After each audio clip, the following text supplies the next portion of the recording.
Happy Monday. It's the second Monday of the month, so it's Employment First Topics and Tactics. Good morning. I'm going to get us started. Welcome. Thank you for joining us for this session of Employment First Topics and Tactics. This is our monthly webinar series to equip job seekers, employment professionals, parents, and anyone else, any partners, with tools and strategies to advance employment first principles across Arizona. Regularly, you've heard me say this before. The Arizona Employment First Initiative is actively seeking stories related to self-employment.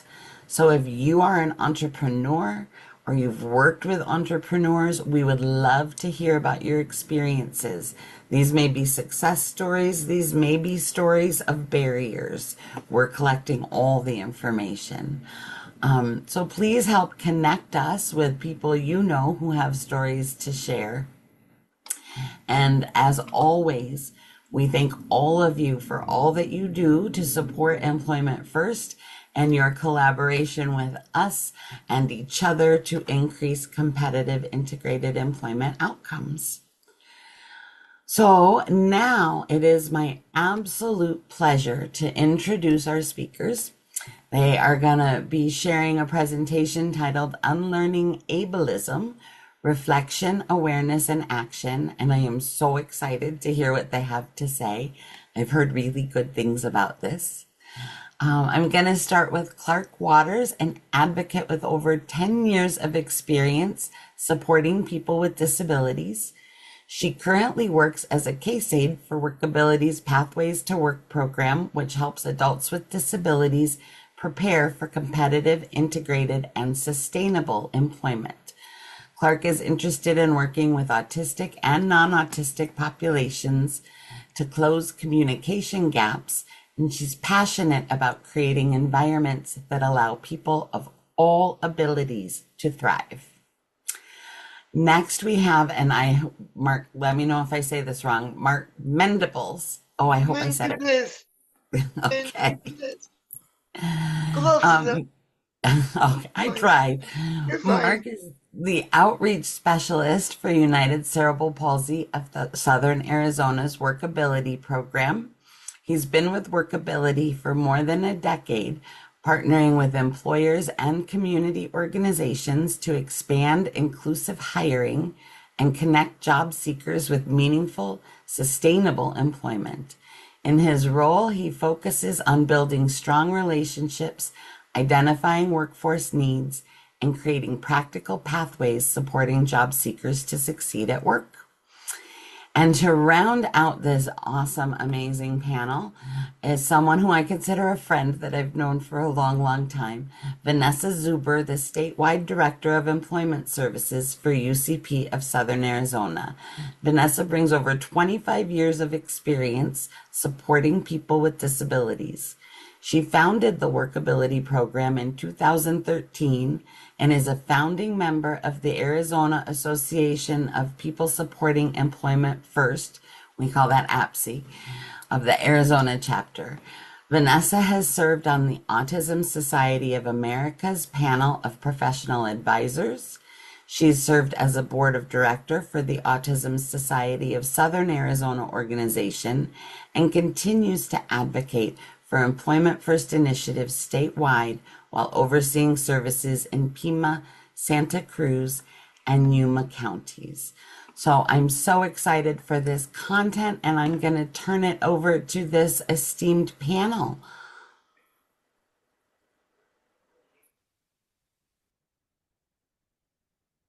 I guess I need to unmute. Thank you very much for all the kind words. We're very happy to be here. I'm going to share my screen, get us kicked off here on our presentation. I'm going to do this. Okay, everybody. All right, so we are going to touch on, obviously, we're going to be getting into ableism and all the different, Clark's going to give an overview in a few minutes here. But we are going to touch on how ableism also is rampant within the employment services field as well. So we'll probably touch on some of those examples as we move through the presentation. So thanks everybody for being here, and hopefully we've all had our enough caffeine as we get through our presentation today. So as Gina had mentioned, we are with United Cerebral Palsy of Southern Arizona, and we oversee employment services. Our workability program oversees services in Pima, Santa Cruz, and Yuma counties. Um, Mark and Clark, if you guys would like to introduce yourselves. My name is Mark Mendivas. I have been with Workability since, I guess it's October of 2014.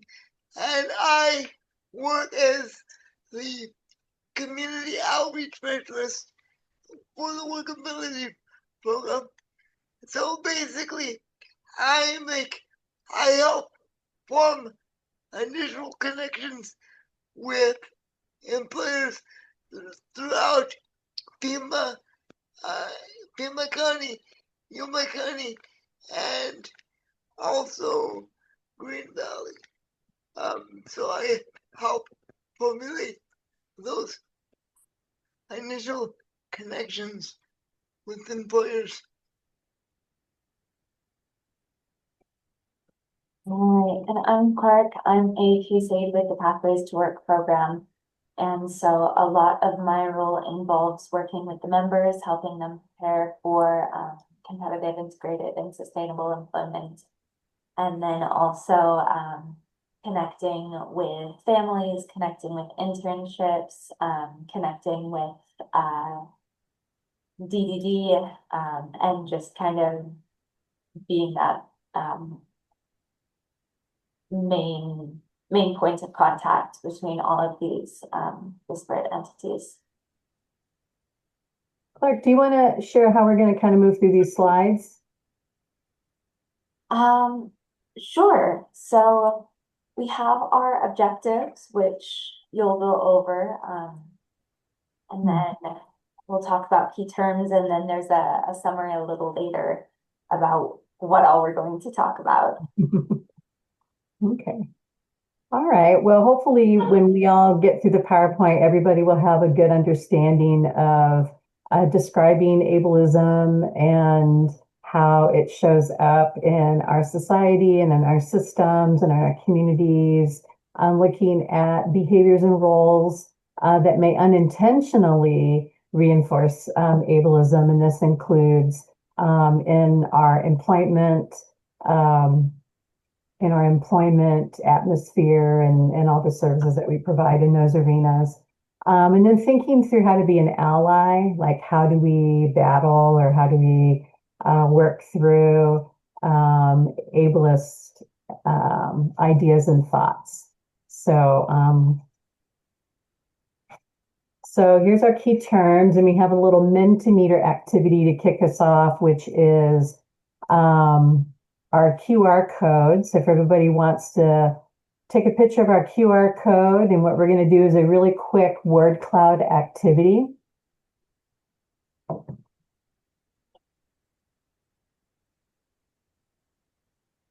And give everybody time to kind of hop on.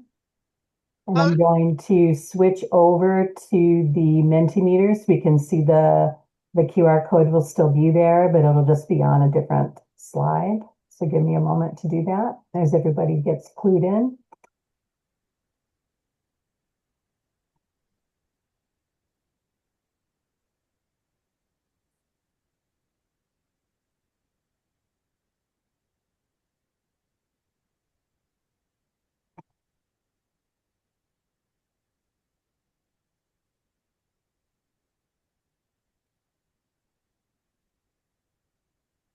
There you go.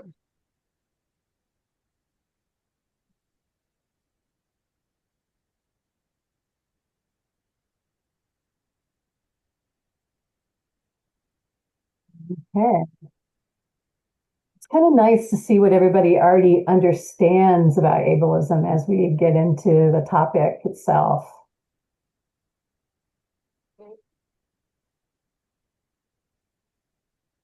Gotta say, Hmm. I gotta say, I'm impressed. I like that somebody put biased assumptions, inappropriate assumptions, prejudice. Hmm. Excellent. Attitudes. I like that somebody put inside the box thinking. Yep. All right. That's great.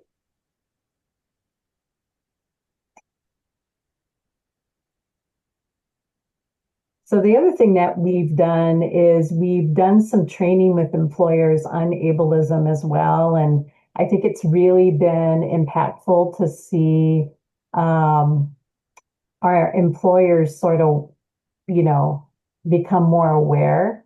And we find that it's definitely a process and a journey because whether we want to admit it or not, we all have bias. Yes. And so, and we see it not only with employers, but we see it within our systems.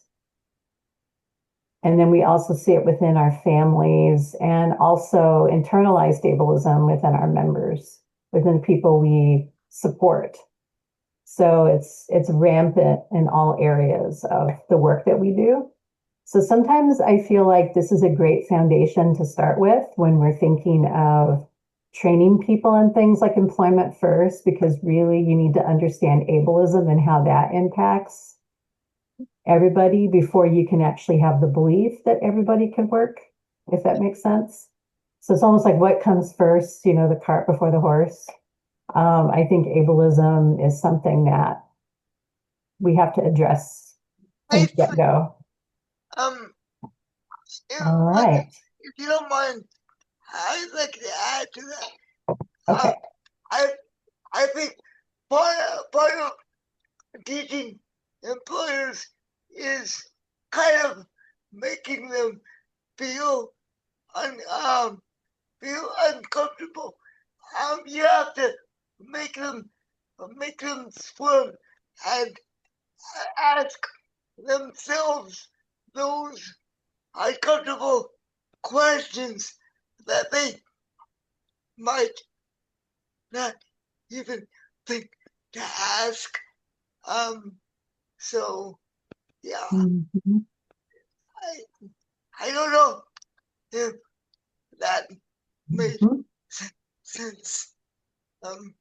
Mhm. I like it. All right, Clark. Let's get into modern ableism. Yeah, so as we go over the presentation, these are some of the main points that we're going to be talking about. We're going to be defining ableism. We're going to be talking about subtle prejudice, challenging our assumptions, and then what we can do to move forward to inclusion. So first off, ableism is discrimination favoring non-disabled people and devaluing disabled people.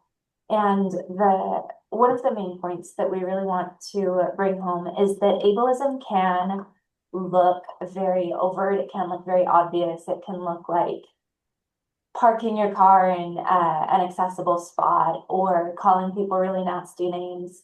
But it can also be really subtle. It can be so subtle that we don't realize we're doing it. And so that's something that we're going to look into in this presentation. The other thing that we really want to emphasize is that this kind of prejudice is an ongoing social issue. It's not a problem that has already been solved. We don't live in this world that is post-ableist, this kind of wonderful utopia as much as like we would like to imagine we do, because we've made such incredible progress over the last few decades. But yeah, we still have a lot of work to do moving forward. And so we're going to be talking about what that work looks like and how we can do it. And the reason we're talking about this today is because we, as people who support people with disabilities and disability rights, still have a responsibility to build inclusive communities and equitable systems. And even though we are people who support all of these things, we are still not immune to ableism ourselves. And so we're going to look into how that affects us. And I think that's all for this slide. So, Mark, did you want to share some examples of how ableism affects members and also the employers that you work with? So, as I briefly mentioned, there are some employers that they don't feel comfortable working with other members. A lot of what we find is that they view our members as a liability. So it's our job to build my work with employers. When we first start building those connections, we help to start that education that people can work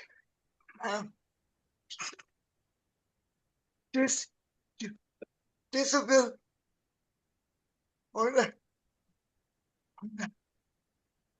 Sorry, my voice is getting kind of freaked out. Let me now so you can hear me better. Sorry. So it's all about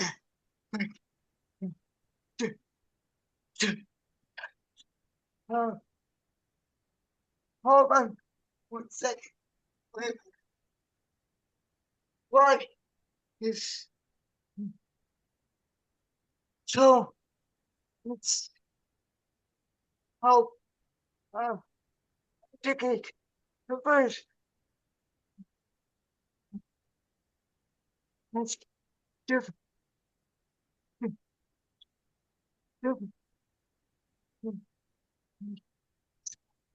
And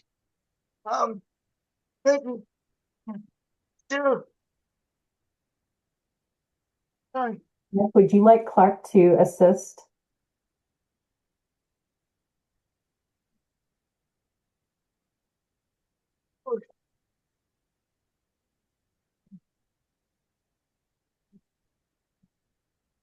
Go ahead. Sorry. Go ahead. Yeah. That's great.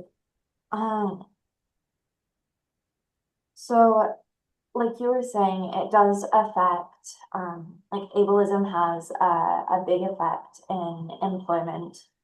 It also, as I'm sure all of us know, affects people in all areas of their life. So Yeah. when it comes to employment, I found from the Department of Labor, this is from as recently as March of this year, the labor force participation for people with disabilities, the labor force participation rate was about 41.9% for people ages 16 to 64, and that's compared to, for people without disabilities, 78% was the labor force participation rate. So people with disabilities, because of ableism and because of other barriers, are excluded from the workforce. We also have a hard time accessing transportation, healthcare, independent living, and all of that affects our performance in the workplace and access to, like, ability to access employment. So I started to say we educate employers in how they are able to work. So statistics show that um, people with disability are typically more productive and on time. Um, so uh, so there is statistical facts out there that prove that people with varying disabilities can work and be productive in all industries. All right. Sorry about the glitch in my Mhm. voice. Nice. Are we ready to move to the next slide? Yes. Yeah. Okay. So the next thing we want to talk about is cultural narratives around disability, stereotypes and misconceptions, inspirational narratives, and harmful narratives. So stereotypes and misconceptions, usually they exaggerate limitations and portray people with disabilities as needing a lot of support, not super independent. And most of these stereotypes are not based on personal experience or interactions with people who live with disabilities. They're not based on any kind of lived experience. Mark, do you have anything you want to add about stereotypes? I find, well, when I first was looking for work, many employers didn't want to hire me at first, even after achieving 2 college degrees. So I have 2 degrees in 2 fields, and even after those 2 degrees, I found that employers didn't want to hire me because they were afraid that I'd be a liability because of my chair. So I had to go to DDD, and that's how I was introduced to workability as an intern. So I started out as an intern for workability. So that grew into the position I have now. So does that make sense? Mhm. Yeah, absolutely. The other thing that I want to talk about related to stereotypes is intersectionality.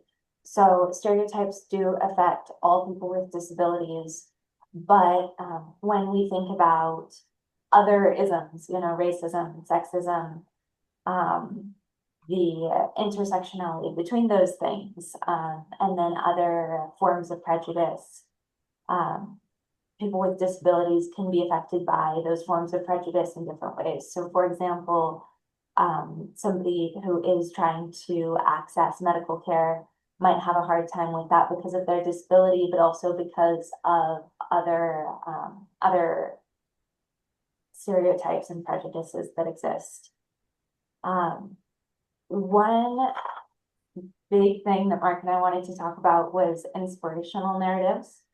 And how those affect people with disabilities. I think this is a trap that we can get into, especially as professionals supporting people with disabilities, because we see so many successes, that it's really easy to get really excited about those successes. But I think the important thing is not to blow them up beyond the success of a person with a disability is not anything extraordinary. It's worth celebrating, Exactly. like all of our successes are, but it's not unusual or strange. And Mark, I think you had a story about that. Sometimes it's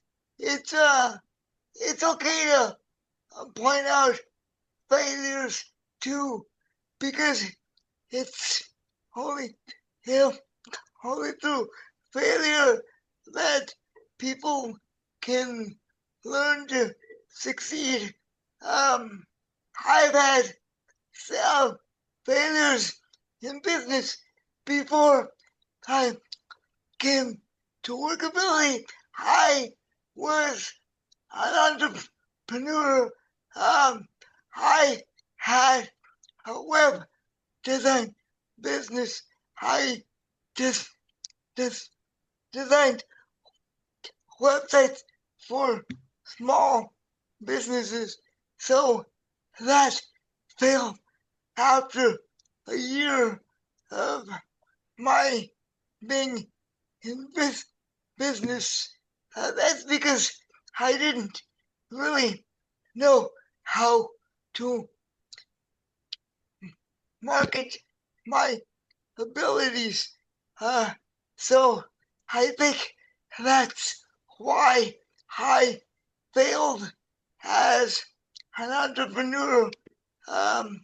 But it was through those failures that I learned to change my tactics and eventually succeed into the person I am today. So through failure comes success. Mhm. No. And I love that you're sharing that, just because I think it goes back to like thinking about the inspirational narratives. When we think about some of these things, like you see those images of people with disabilities who are Paralympians, and they're like, what's your excuse? Things like that are really challenging. I think these inspirational narratives push this point that people with disabilities cannot fail or should not fail. They're very othering. And they also imply that we're beyond the need for accommodations and support. And that's where you kind of hear this idea of like, oh, the only disability in life is a bad attitude. And so you don't need extra, like, any kind of support with your disability. So But I think also, it comes back to us being human and being able to recognize our differences. I think again, it's only through failures that we can succeed. And if we don't succeed, well, we move on to other tactics and other ventures. So, we all have something to give to society, and however that may look. Sorry if I interjected too soon. no, not at all. I'm really glad you brought that up. Because I think that's what it comes down to, is not being seen as like somebody who needs a ton of help and can't do anything, or as somebody who is eminently capable and can do everything. We as people with disabilities are fighting to be seen, just like you were saying, Mark, as humans who live in an interdependent society, who need support and can offer support, in just a very normal human way. I think it also comes down to the individual knowing his or her limitations and knowing how to advocate for him or herself. A lot of our members can struggle with that at times, knowing how when to ask for help. So, do you agree, Clark? There are members do struggle with asking for help at times. Well, I think all of us do. Yeah. Mhm. I would agree with that. I think humans struggle in general to ask for what we need. So, is there anything else you guys want to share about cultural narratives, or should we move on? Nothing on this slide for me. We can move on. All right.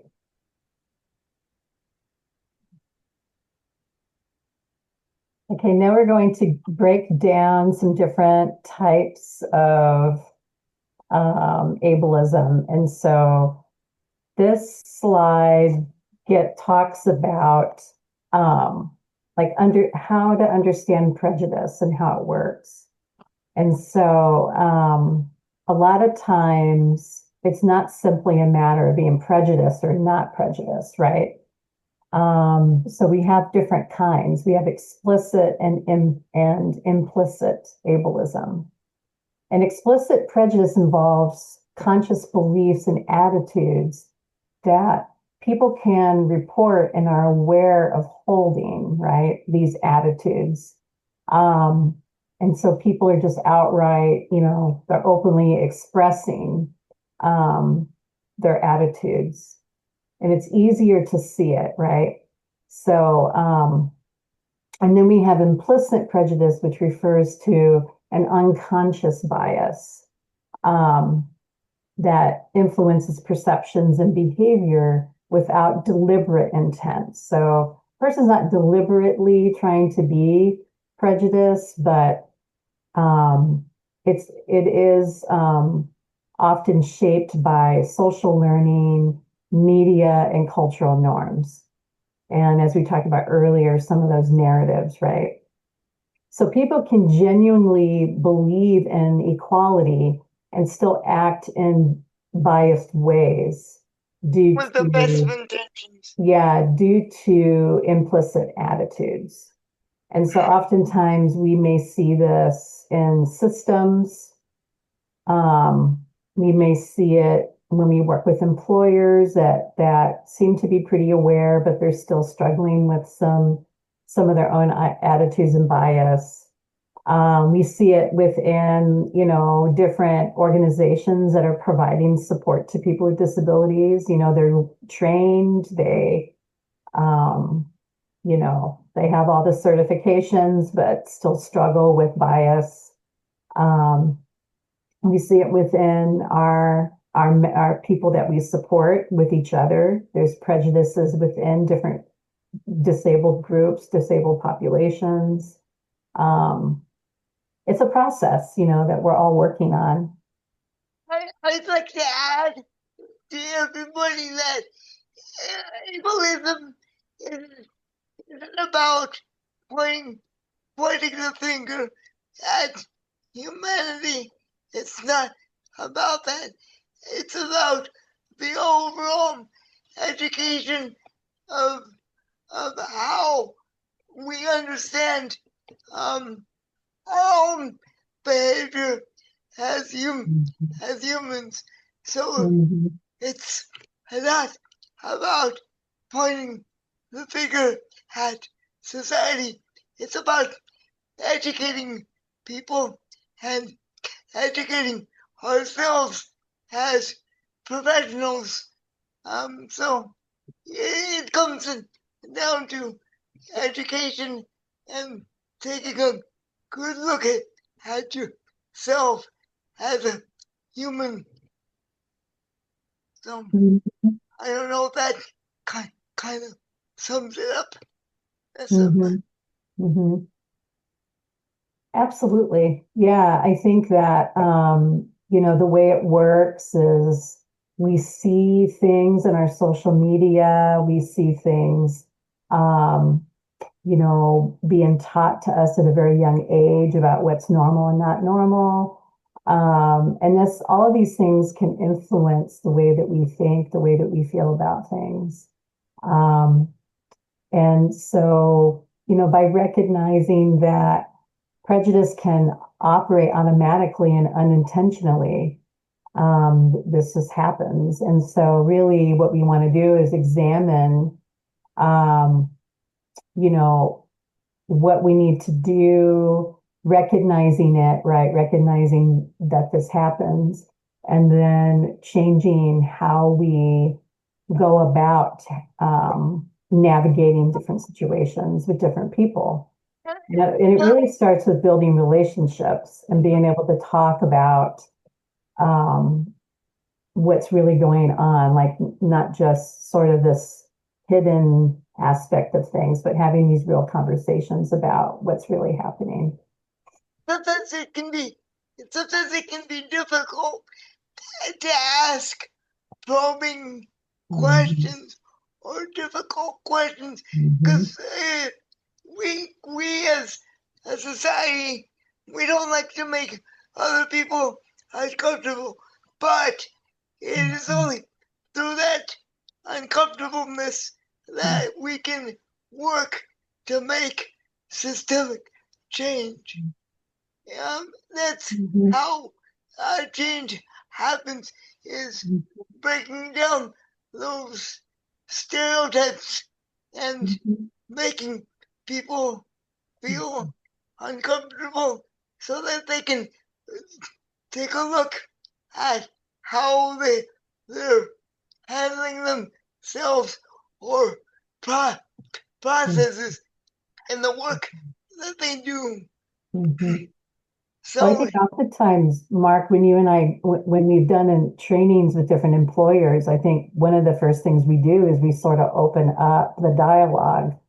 Because what we recognize is people only know what they know. Right. And so we have to start somewhere with a conversation. Let's talk in a very open manner. And then we can then challenge those beliefs, or we can challenge some of those prejudices that are some of the statements that come out. Mark and I have heard a lot of things over the years when we've worked with employers. And so I think that you have to be open and then be willing to talk through those things and challenge those ideas that people may have, contradict what people have been, what they've learned growing up or what they've seen. I sometimes feel like the work we do every day as employment service providers, I feel like it's a form of activism every day because we're always challenging the status quo.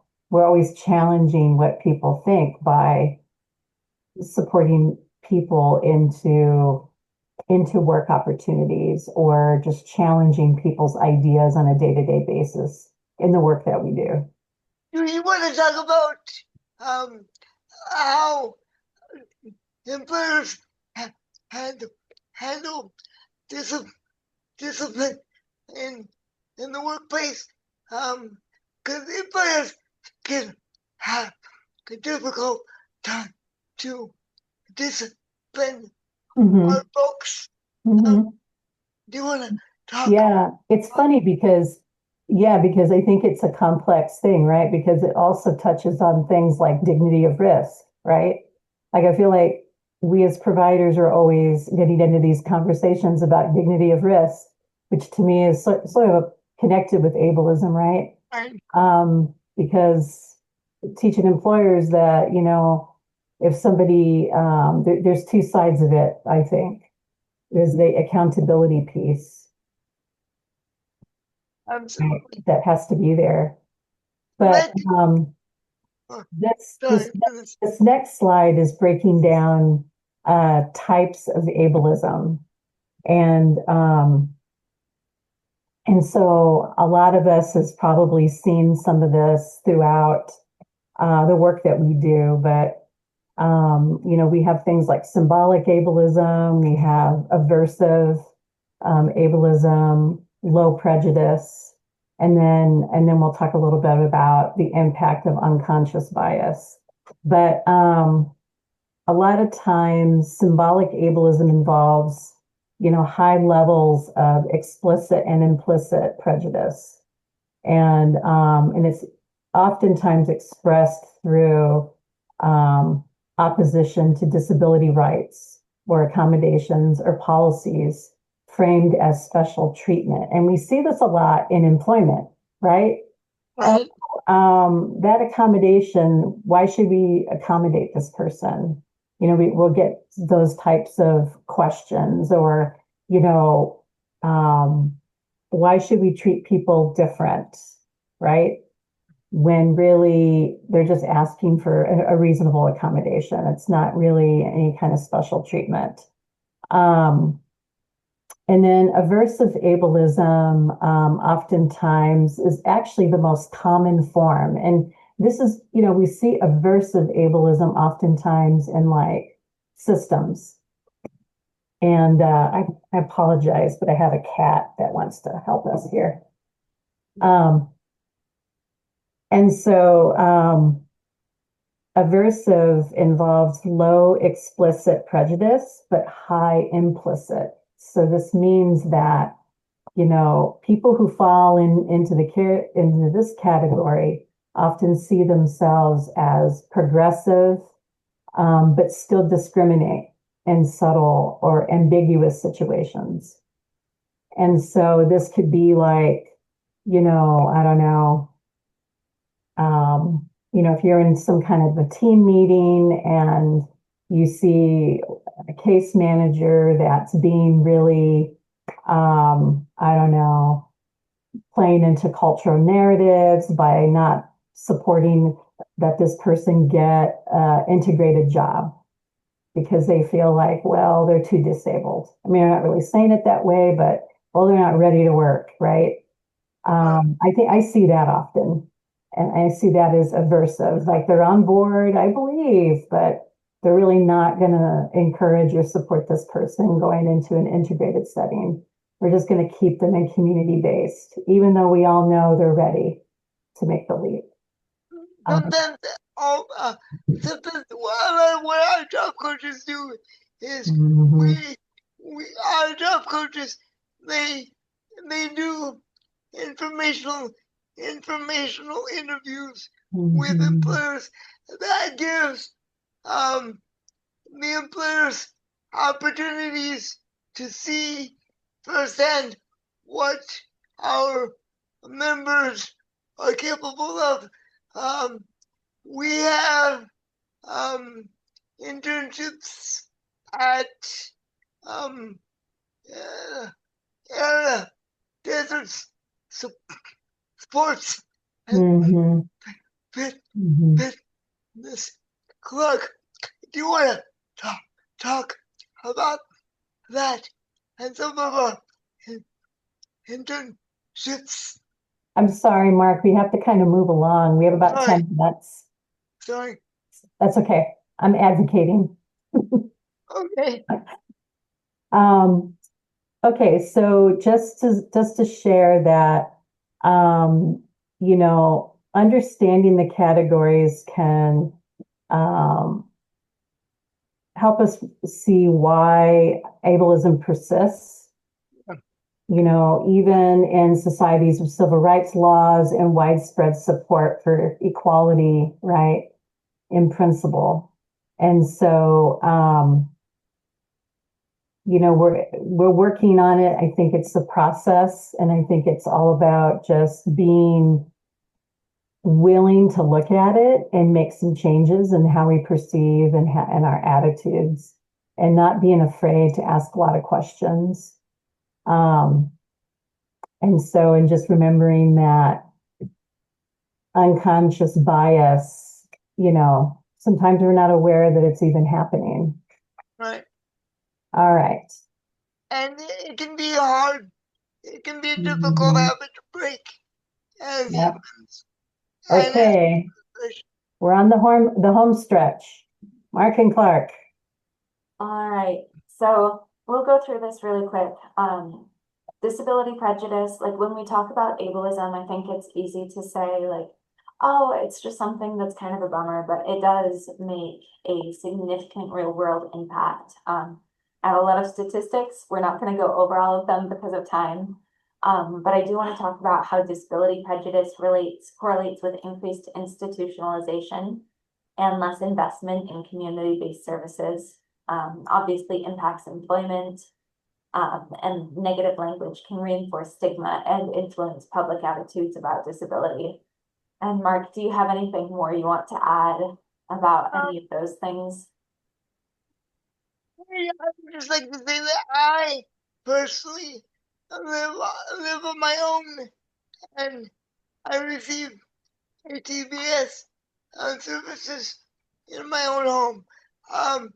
But I need employment to be able to sufficiently support myself, pay my bills, pay my rent, and just live and keep a roof over my head. So that's why I would go hand in hand, employment and sustainability. They have to go hand in hand. Absolutely. Thanks, Mark. Thank you. The last effect of disability prejudice that we want to talk about is internalized ableism, which I believe is on the next slide. So internalized ableism is where this cultural idea that people with disabilities are quote unquote less than kind of gets into a person and they start to feel personally like they are less than. So it can go one of two ways. Either there's lots of lowered expectations. They're like, oh, I just couldn't possibly do this because of my disability. Or it can go the other way where there's a lot of self-blame, where like we were talking earlier about the idea of needing to be just consistently very, very capable and kind of overproduce or overfunction to prove that you can do things, you know, because you're being underestimated. But then there comes with that a lot of self-blame if somebody is pushing themselves beyond their capacity or trying to do something without accommodations that they really need accommodations for. Mark, do you have anything you want to discuss related to internalized ableism? I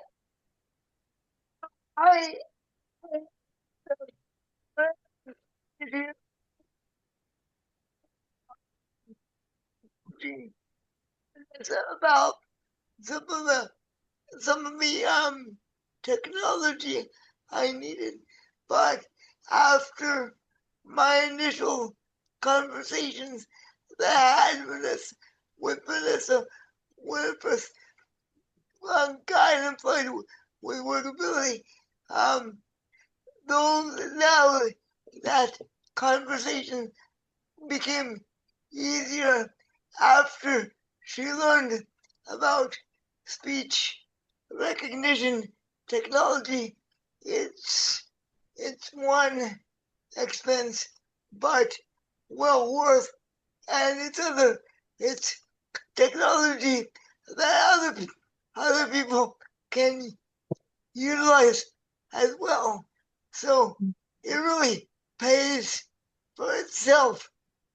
So yeah, it worked out well, but it was difficult to ask for initially. So No, I can definitely have a hard time requesting those accommodations when they're necessary. I have about 5 minutes left.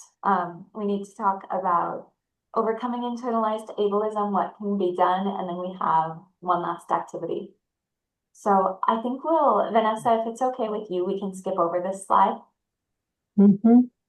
Yeah, I think the big thing is just, you know, when we think about shifting away from internalized ableism at work, it's not here on the slide, but viewing accommodations as tools for success, not advantages, recognizing disability as part of diversity, not a flaw, setting boundaries and pacing work sustainably, advocating for access and equity, and valuing your skills independent of ableist standards. So those would just be some things I would add that's not on the slide.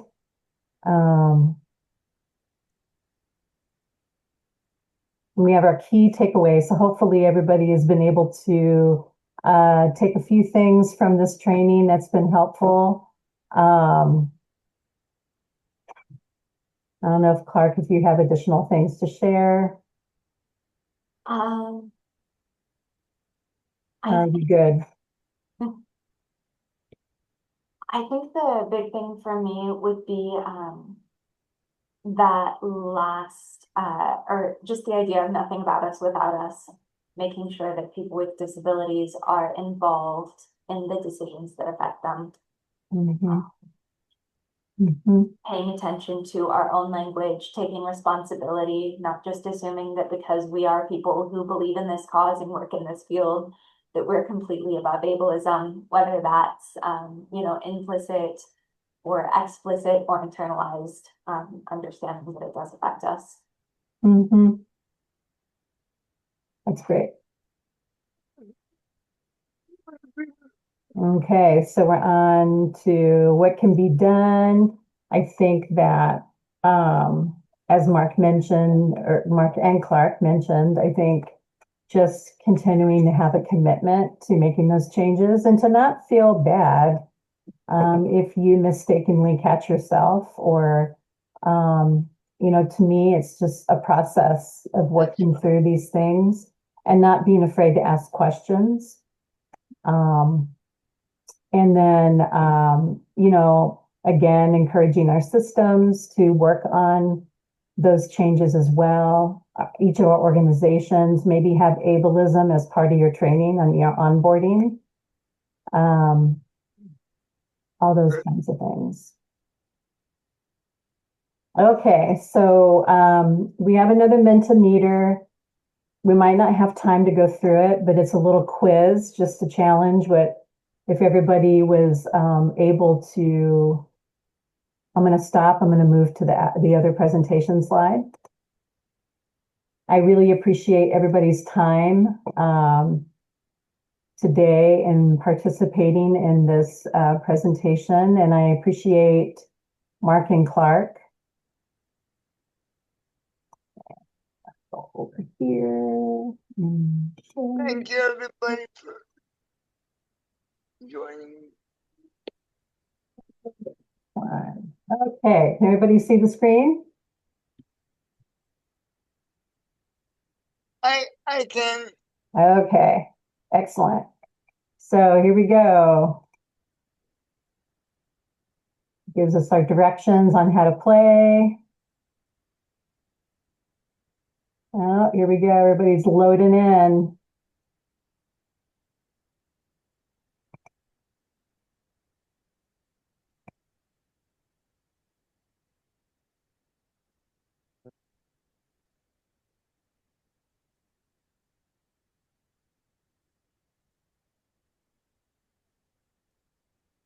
Mhm.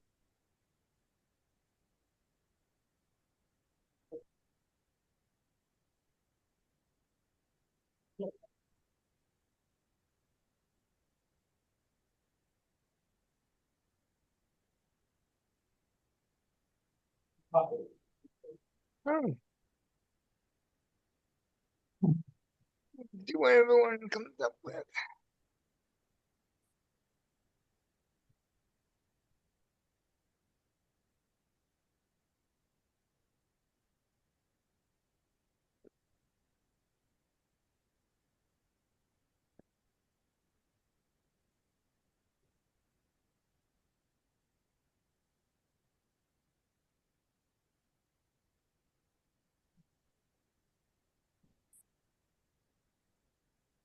Okay.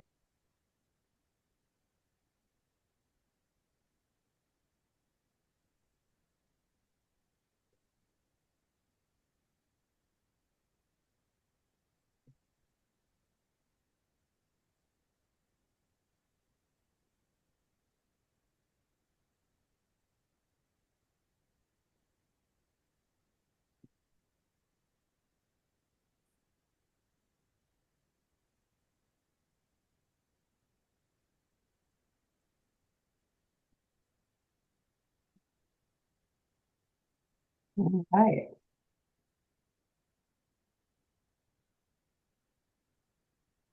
I'm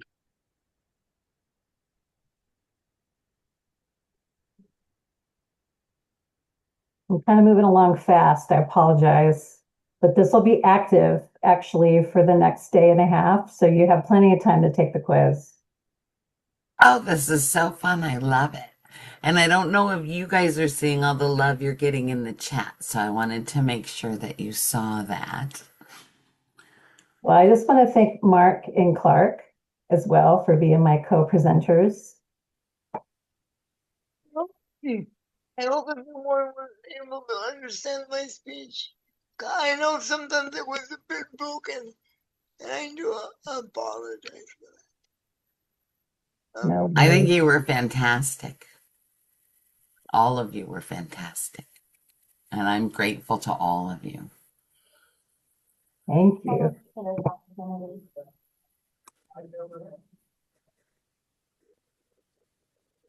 I didn't hear what you said, Clark. That was quiet. Oh, I said thank you for this opportunity. It was really great to be here today. Yes, absolutely, Gina. Thank you. I appreciate you guys sharing your time. Yeah, thank you, Gina. And I Okay. want to remind everyone that a survey is going to pop up when you exit. And we really want you to fill that out. That helps us plan these sessions to be meaningful for you.